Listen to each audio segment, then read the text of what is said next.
29 јули 2012 година, Фудбалската федерација доби нов председател во името на Илчо Ѓорѓиевски, поранешен фудбалер и селектор. И до овде е добра биографија и добар почеток. Но за жал со неговото доаѓање почнува и периодот на најголемиот пад на фудбалот во земјава. Македонија паднала за 36 места за 4 години. Во јули 2012 година, кога Ѓорѓиевски доаѓа како председател на ФФМ, земјава била на 103-тото место. Само 4 години подоцна паѓа на 139-тото место. Тежината нивна е функцијата што имат председател или селектор на репрезентација. Меѓутоа, резултатите се очени. Значи, што би било, например, јас како тренер да 10 утакмици за ред да губам и сега уште да седам на позиција. Но Илчо Ѓорѓиевски ни оддалеку не помислува да даде оставка. И покрај падот за скоро 40 места, тој предлага стратешки планови за наредните 5 и 10 години на македонскиот фудбал. Тоа е абсурд. И сега видите, шансата да добие 10 години ја барат човек или екипа која што у претходниве 4 години направиле такви катастрофални состојби. Тоа е толку нелогично. Нелогично е многу благ збор, да кажем. Малце погрубо надвор од памет.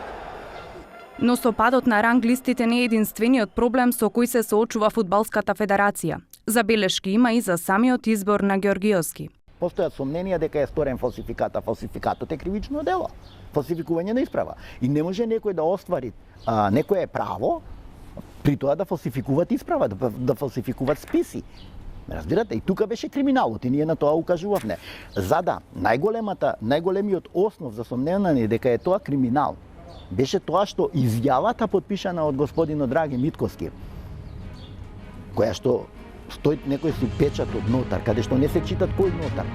Од неодамна 26 од присутните 86 делегати на собранието за избор на Ѓорѓиевски за председател пред фудбалските тела на ФИФА и УЕФА поднеле нотарски изјави дека врз нив е вршен политички притисок. Велат ова е најстрого забрането од правилата на овие меѓународни организации.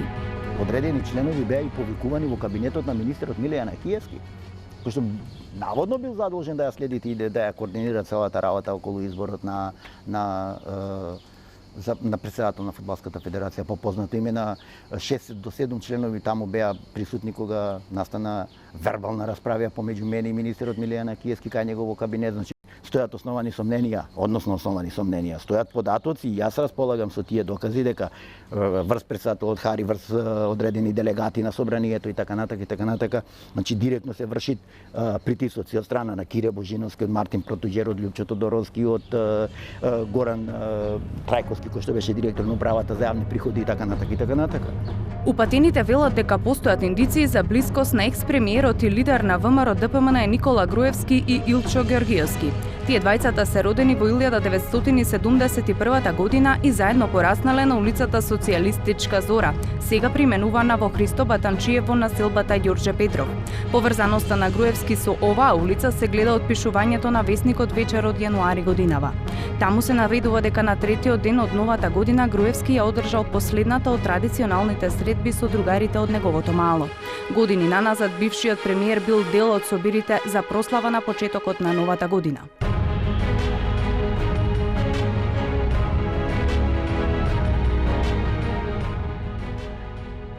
За политичките притисоци врз челниците на македонскиот фудбал се дозна и од бомбите кои ги објави опозицијата. Ало. Ово е Мајмунов од Фудбалска федерација, намерно не пушта карта за утакмицата. За да не се напуни стадионот. Му кажав на тој што му е човекот денес за тоа правевме. Му реков понеделник, ако не објавите до понеделник, ако не објават до понеделник, каже му дека жена му, децата, све уенде ќе ги најдат. Звучните македонски фудбалски имиња велат дека проблематично е и лиценцирањето на тренерите кои се поставени од федерацијата. Молам, од петта лига, меѓурегионална лига, доаѓа до пролиценца. Нема теорија да ги исполнува критериумите. И сега ќе седат тренери од типот на Хаджиевски, од типот на Бабунски, од типот на Канатларовски, помладите Захариевски, Серафимовски, Тони Мицевски, Митко Стојковски и да не ги редам некои други кои можат да допринесат за развој на фудбалот. Па една сработата некој што играл во Шишево, да не извинат што го спомнам Шишево или Илинден од Илинден. Политиката и нелегалните активности според познавачите на фудбалските прилики се длабоко навлезени во ФФМ. Велат, освен дискутабилниот избор, со името на Ѓоргиевски се поврзуваат и други сомнежи за неправилности. За собликувалните во центарот Петар Милошевски, од фудбалскиот центар Петар Милошевски веднаш до седиштето на Фудбалската федерација, значи само за собликувалните надвор од трибини, надвор од тревната подлога и така натака, потрошени се 1.800.000 евра.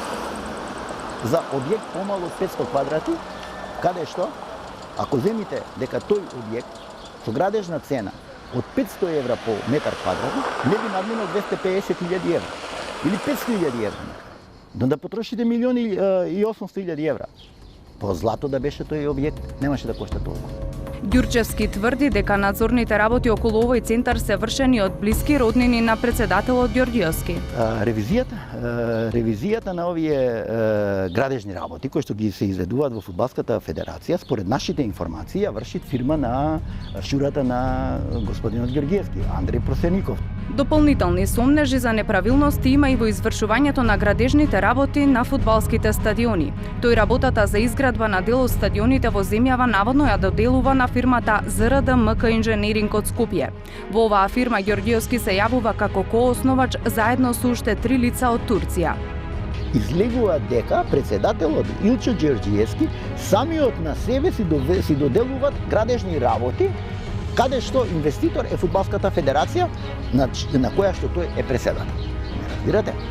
И скора на тоа, за надзорен орган ја именуваат фирмата во која што основач е неговиот шура Андреј Прасинов. Тоа е конфликтот на интереси од невидени размери. Спорна за познавачите на состојбите и платата на председателот на ФФМ Илчо Ѓоргиевски. Господинот Илчо Ѓоргиевски во 2015 година сам на себе си подпишува договори, се вработуваат во Фудбалската федерација со плата од 250.000 денари. Што се околу 4.000 евра. Месечна плата. Дали тука лежи одговорот за големиот пад на македонскиот фудбал? Репутацијата на македонскиот фудбал беше предмет на подсмев и во европските и светските фудбалски кругови и при изборот на последниот председател на ФИФА Џани Инфантино. Тој целосно ги игнорираше обидите на Илчо Ѓоргиевски да му честита за изборот за председател на ФИФА.